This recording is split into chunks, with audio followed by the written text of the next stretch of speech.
Olá, tudo bem? Meu nome é Mário, sou professor e farmacêutico. Hoje eu vou apresentar para vocês um pouco mais sobre as enzimas digestivas e um pouco sobre a utilização de probiótico nesse contexto.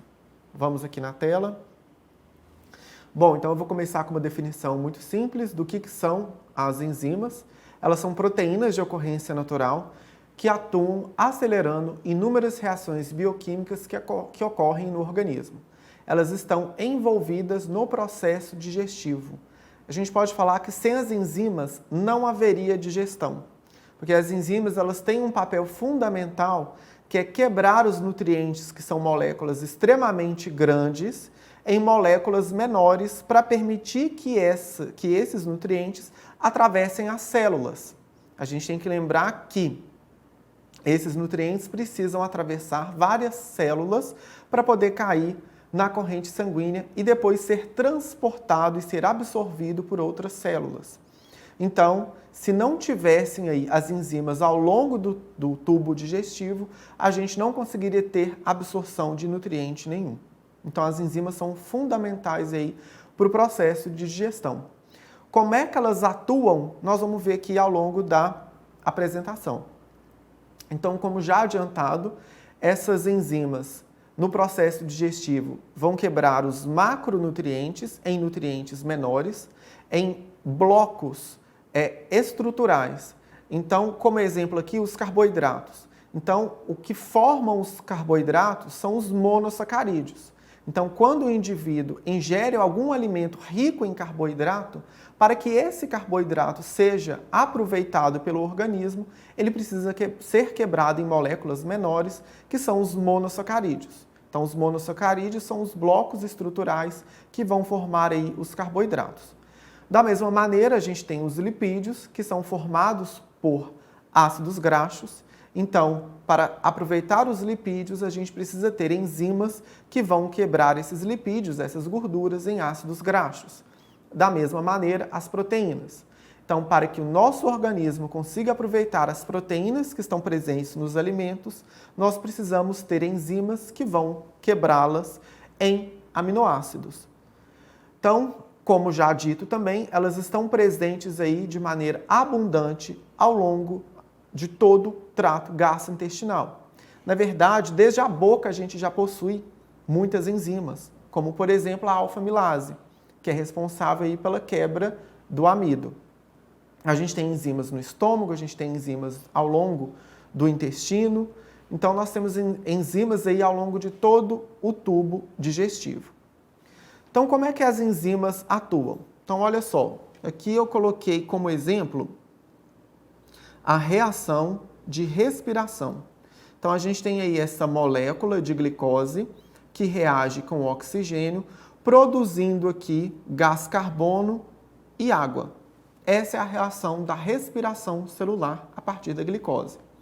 Então, a gente pode ter essa reação com a presença de enzimas ou sem a presença de enzimas. Então, com enzima, a gente necessita de uma energia menor. Então, reparem o gráfico aí que a gente precisa de uma quantidade de energia menor para que essa reação química aconteça. Ao passo que, sem enzimas, a gente precisaria de uma energia muito maior para que essa reação química acontecesse. Então, o que as enzimas vão fazer basicamente? Diminuir a energia de ativação que é necessária para que as reações químicas aconteçam. Isso é fundamental, uma vez que essas reações vão acontecer dentro do nosso organismo. Então, se a gente não tiver a participação das enzimas, essas reações simplesmente não aconteceriam, porque a gente não teria formas de obter essa energia para que essa reação química acontecesse. Então, a participação da enzima é fundamental para que essas e outras reações químicas aconteçam dentro do nosso organismo. Daí o papel fundamental das enzimas no nosso organismo. Bom, então, como que elas vão funcionar? Elas vão diminuir a energia de ativação que é necessário para que as reações químicas aconteçam.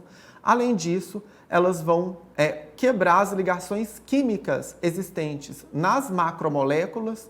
Quais macromoléculas? Aquelas que eu falei, lipídios, proteínas e carboidratos, por meio de reações de hidrólise, ou seja, reações que necessitam da presença de água para que ela aconteça. Então, as enzimas, no processo digestivo, a gente fala, né, que elas têm uma atividade de hidrolase. Então, todas as enzimas que participam do processo digestivo funcionam como hidrolases. Bom, cada enzima apresenta determinada especificidade para um substrato, de forma que, para que haja digestão de nutrientes complexos, várias enzimas podem ser necessárias. Então, não basta uma enzima para realizar o processo de digestão daquele nutriente. Muitas vezes é necessário a participação de várias enzimas para que um mesmo nutriente consiga ser quebrado em nutrientes menores, de forma a possibilitar a sua permeação pela célula. Então, como cada enzima vai ter um papel muito específico e vai agir sobre um sítio específico, num único substrato, a participação de várias enzimas muitas vezes é necessária. Bom, quais são os fatores que podem alterar a atividade das enzimas? Inúmeros. Inúmeros fatores podem interferir, entre os quais a gente pode citar a temperatura e o pH. Então, a temperatura, ela pode alterar a conformação da enzima. Então, se eu altero a conformação da enzima, eu dificulto a ligação da enzima com o seu substrato. Dessa forma, a reação química não vai acontecer. Isso pode acontecer, por exemplo, no processo de cozimento dos alimentos, onde eu tenho alteração da conformação dessa enzima e aí eu tenho uma inibição da sua atividade. Quando o nosso organismo ele aumenta a temperatura, quando a nossa temperatura corporal por algum motivo está aumentada, como nos casos de febre, muitas das reações enzimáticas são inibidas. Então, as enzimas no nosso organismo, elas funcionam numa faixa de temperatura muito estreita, 35,5 a 37 graus e meio. Quando a gente foge demais dessa faixa de temperatura, as reações enzimáticas simplesmente não acontecem ou eu tenho uma redução da atividade daquela enzima. Por isso que quando o indivíduo está com febre, ele fica prostrado, ele tem, muitas vezes relata problemas digestivos, porque a gente tem aí uma alteração na ação dessas enzimas. Um outro fator que pode interfere muito na atividade das enzimas é o pH. Então, da mesma maneira que as enzimas têm uma temperatura ótima de funcionamento, elas têm um pH ótimo de funcionamento também. Então, quando a gente foge do pH ótimo de funcionamento daquela enzima, ela simplesmente para de funcionar ou funciona menos do que deveria, o que leva ao aparecimento de alguns sintomas que são indesejados. E aí, qualquer doença que potencialmente pode alterar o pH ao longo do tubo digestivo pode interferir no funcionamento das enzimas que ali estão presentes. Então, nós vamos citar aqui ao longo da apresentação algumas condições clínicas, como hipocloridria, acloridria, que vai comprometer o funcionamento de algumas enzimas digestivas. Então, outros fatores que podem alterar a atividade das enzimas. Então, falta de mastigação, distração e estresse durante as refeições, por isso que muitos médicos e nutricionistas recomendam não fazer alimentação, não ingerir alimento assistindo televisão ou mexendo no celular, porque essa distração pode interferir no funcionamento das enzimas digestivas. Alguns medicamentos podem interferir no funcionamento das enzimas. Medicamentos, por exemplo, que vão alterar o pH estomacal, o pH intestinal, como, por exemplo, o omeprazol, como, por exemplo, sais utilizados aí para o tratamento de algumas, de dispepsia, por exemplo. Reduzida produção devido ao envelhecimento. Então a gente já sabe que o envelhecimento ele pode causar danos em várias partes do organismo, inclusive no funcionamento das enzimas. Então as enzimas vão deixando de funcionar ou vão funcionando menos à medida que o indivíduo vai envelhecendo. Alterações fisiopatológicas, então algumas doenças trazem como alteração o funcionamento das enzimas e a ingestão aumentada de alimentos processados. Bom, então vamos lá ver um pouco mais sobre quais são os prejuízos para o nosso organismo quando as enzimas digestivas estão alteradas. Então, o primeiro ponto que a gente pode observar aí é o inadequado aproveitamento de nutrientes com alteração na digestão e absorção dos macro e micronutrientes, podendo levar à desnutrição. É óbvio que ninguém fica desnutrido da noite para o dia. Mas, se de maneira crônica, se ao longo de muito tempo eu tenho alteração nas funções das enzimas, eu posso sim, o indivíduo pode sim desenvolver um quadro de desnutrição. Porque como a gente vem comentando aqui ao longo da apresentação, as enzimas são fundamentais no processo digestivo. Se as enzimas não estão quebrando os nutrientes de maneira adequada, o meu organismo não vai ser capaz de utilizar aquele nutriente. Aquele nutriente vai ser naturalmente eliminado pelas fezes sem o devido aproveitamento.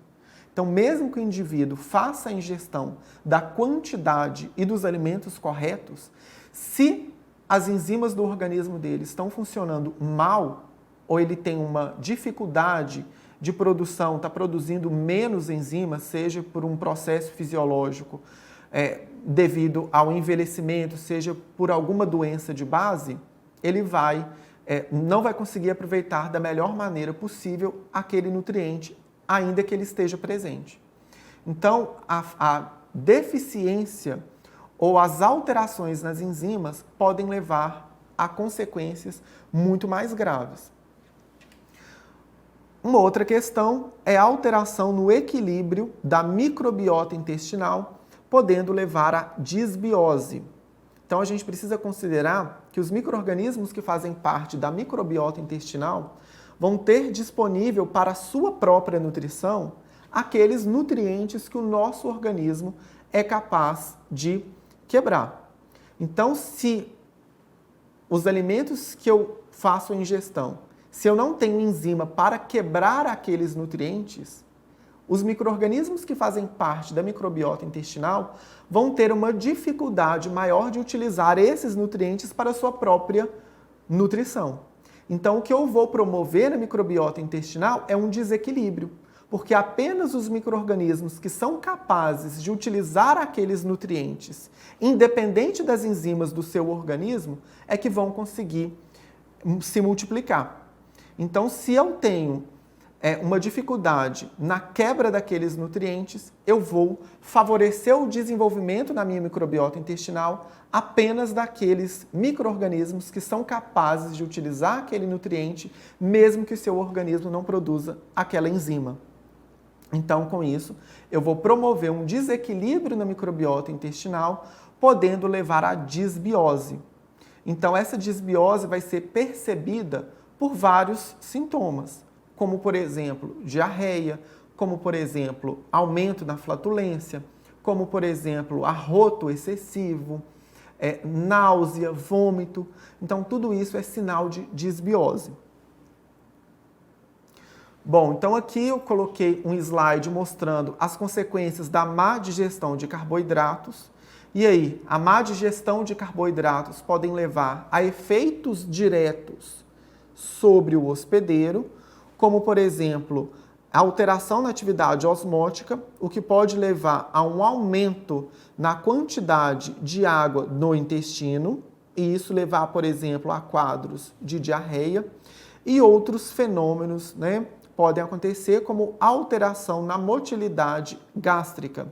E isso levar, por exemplo, a diarreia, e o aumento da motilidade gástrica também impede que alguns nutrientes sejam absorvidos, porque para que um nutriente seja absorvido, ele precisa de contato com a mucosa intestinal. Então, se você aumenta a motilidade da mucosa intestinal, aquele nutriente vai ter uma dificuldade maior de ser absorvido. E você tem efeitos mediados pelo microbioma. Então, não são efeitos direto no hospedeiro, são efeitos no microbioma, mas que vão ter um impacto aí no hospedeiro, uma vez que esse microbioma está dentro do hospedeiro. Então, a gente tem um efeito direto no hospedeiro e um efeito indireto, digamos assim. Então, sobre esse efeito aqui indireto, com alterações no microbioma, o que a gente pode ter como consequência? Aumento na produção de gás, aumento na produção de metano, por exemplo. Então, aqui, como é que isso pode acontecer? Se eu favoreço o crescimento de algumas bactérias na minha microbiota intestinal, bactérias que são produtoras de gás, eu vou ter aumento, por exemplo, de flatulência. Eu posso ter, por exemplo, produção de outros metabólitos que podem causar aí uma série de danos na mucosa intestinal. Bom, então agora vamos a alguns fatores que são relevantes no processo digestivo. O primeiro deles é o pH do estômago. Então, o estômago precisa ter um pH ideal para o funcionamento das enzimas, sendo que este valor é igual a 3. Então, idealmente, o pH estomacal tem que ser igual a 3. Se eu tenho um aumento do pH estomacal, eu vou ter o desenvolvimento de uma condição que a gente chama de hipocloridria, quando esses valores estão compreendidos entre 3 a 5. Então, se o pH estomacal do indivíduo permanentemente fica nessa faixa de 3 a 5, ele está numa condição clínica que a gente chama de hipocloridria. Se esse pH estomacal está para valores acima de 5, ele passa a ter, então, um estado que a gente chama de acloridria. Então, tanto na hipocloridria quanto na acloridria, que é um pior caso, que aí a gente já não tem produção de ácido clorídrico no pH, no estômago, na mucosa gástrica, o indivíduo vai ter consequências muito piores para a sua saúde. Bom, então, como que a hipocloridria ou acloridria pode interferir no processo digestivo? Então, vamos lá. Níveis inadequados de HCl, ácido clorídrico, leva a alterações do pH estomacal e, com isso, interfere na digestão e absorção dos nutrientes. De que maneira? Vou colocar aqui como exemplo a pepsina. Como vocês sabem, a pepsina é uma enzima extremamente importante no processo de digestão das proteínas. Para que o nosso organismo consiga aproveitar os aminoácidos que vêm das proteínas que nós ingerimos, é necessária a participação dessa enzima que está localizada, que é produzida lá no estômago. A questão é que para a pepsina ser ativa, ela precisa estar num pH em torno de 3, num pH ácido. Então, uma vez que o indivíduo desenvolveu o quadro de hipocloridria ou acloridria, que já é a não produção de HCl, o indivíduo tem uma dificuldade muito maior de absorver os aminoácidos que vêm das proteínas. Por quê? Se a pepsina não está funcionando de maneira adequada, eu não vou quebrar as proteínas em moléculas menores, que são os aminoácidos. Se eu não quebro as proteínas em aminoácidos, o meu organismo não consegue aproveitar aqueles aminoácidos. Então, ao longo do tempo, indivíduos que têm hipocloridria ou acloridria pode ter uma dificuldade muito grande, por exemplo, no ganho de massa magra. Porque, para ganhar massa magra, eu preciso, no mínimo, ter uma alta disponibilidade de aminoácidos. Uma outra questão que a gente precisa considerar é do estômago como uma barreira imunológica contra a invasão de micro-organismos. Então, muitos dos alimentos que nós ingerimos podem estar, sim, contaminados com micro-organismos. Na maior parte das vezes, a gente não sente nada, Porque esses micro-organismos acabam sendo inativados lá no estômago, porque o pH do estômago é extremamente ácido e essa acidez estomacal vai inativar a maior parte dos micro-organismos que estão presentes nos alimentos.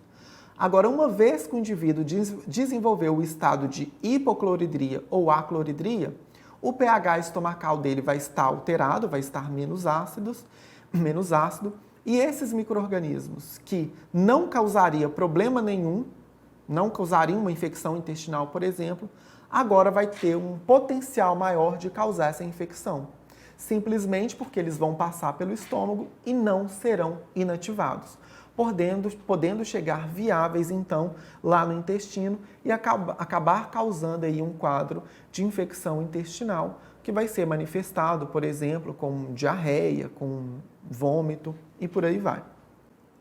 Bom, então quais são as indicações e os benefícios que estão associados à suplementação de enzimas? Melhora no aproveitamento e absorção de nutrientes de modo geral, uma vez que ao longo da apresentação a gente tem comentado bastante sobre esse papel fundamental das enzimas digestivas no processo de digestão dos nutrientes. Melhora na dispepsia funcional e em casos de deficiência ou capacidade reduzida das enzimas pancreáticas. Então, em todos esses casos aí, a suplementação com enzimas digestivas ela é indicada. Portadores de fibrose cística, insuficiência pancreática ou esteatorreia, tratamento da intolerância à lactose e intolerância ao glúten. Então, indivíduos que não produzem enzima que degradam o glúten, que degradam a lactose, vão se beneficiar muito da suplementação com as enzimas. Então, aqui eu selecionei uma série de enzimas que podem ser utilizadas para suplementação. Para não ficar uma apresentação muito cansativa, eu não vou falar de enzima por enzima, porque senão a gente ficaria aqui durante muito tempo e a gente provavelmente não esgotaria o assunto. Então, eu vou disponibilizar esse material para que vocês façam um download e em casa possa ler com calma a função aí, a utilização de cada uma dessas enzimas. Então, eu vou passar mais rapidamente por esses slides e vou chegar aqui nas formulações. Então, a formulação número 1, ela tem o Zinsume GLUT10, que é um ativo, é um composto contendo várias enzimas que podem ser utilizadas no tratamento de intolerância ao glúten não celíaco.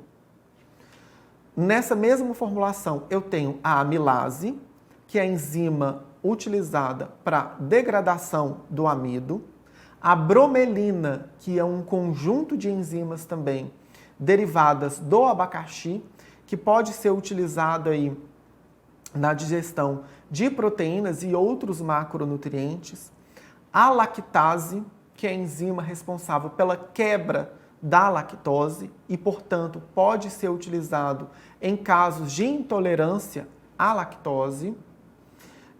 Então, aí estão as dosagens, o Zinsume 350 mg, amilase 300 mg, bromelina 100 mg, lactase 350 mg. Aqui são sugestões de dosagem. Essas dosagens elas podem ser ajustadas de acordo com a resposta terapêutica de cada paciente. Aqui é só uma sugestão de fórmula, tá certo? Excipiente, que é SP, uma cápsula. É uma maneira de prescrever. Aqui, manipule, eu vou colocar quantas doses eu vou querer para o meu paciente. Então, se o tratamento vai ser para um mês, eu vou mandar manipular 30 doses. Se eu quero um tratamento para 2 meses, vou mandar manipular 60 doses. Vai depender do esquema posológico que eu vou indicar para o meu paciente. Nesse caso, ingerir uma dose ao dia conforme orientação médica, conforme a orientação que vocês forem dar para o paciente. Se for uma dose diária, 30 doses vai dar exatamente para um mês. Isso aí é ajustado de acordo com a frequência com que o paciente vai voltar na sua consulta para uma reavaliação. Bom, então vamos aqui para a fórmula 2. Então essa fórmula 2 ela foi desenvolvida para facilitar o processo digestivo dos lipídios e das proteínas. Então, como primeiro componente, a gente tem aqui o DCA, 200 mg, protease, 100 mg, lipase, 100 mg, papaina, 150 mg. Lembrando que essas doses aqui são apenas sugestão. As dosagens de cada uma dessas enzimas podem ser ajustadas de acordo com a necessidade de cada paciente. O que a gente sempre recomenda é dar sempre uma dose menor daquela enzima e conforme a necessidade de uma dose maior for surgindo, essa dose vai gradualmente sendo aumentada. Mas fica aí como recomendação essas dosagens indicadas aí no material que vocês vão receber. Agora, uma questão interessante é que para essa formulação a gente precisa, vocês precisam prescrever em cápsula gastroresistente. Então, fórmula número 2, para digestão de lipídios e proteínas, vou prescrever aqui em cápsula gastroresistente.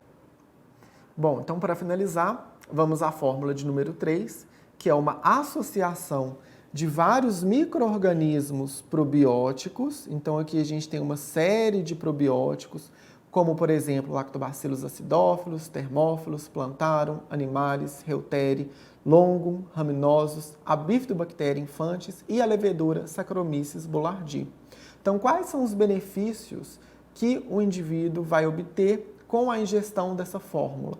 Inúmeros, como por exemplo, melhora dos sintomas de intolerância à lactose, melhora da digestibilidade de vários nutrientes, melhora de diarreia associado ou não ao uso de antimicrobianos. Então o indivíduo, ao utilizar uma fórmula contendo vários probióticos, vão desfrutar dessa série de benefícios. E aqui a gente colocou como veículo dessa fórmula o Fibregrum, que é um pré-biótico, é uma fibra que vai ter uma ação pré-biótica. Então, olha que interessante. Numa mesma fórmula, eu tenho vários probióticos, vários micro-organismos, e eu tenho também uma fibra que vai ter ação pré-biótica.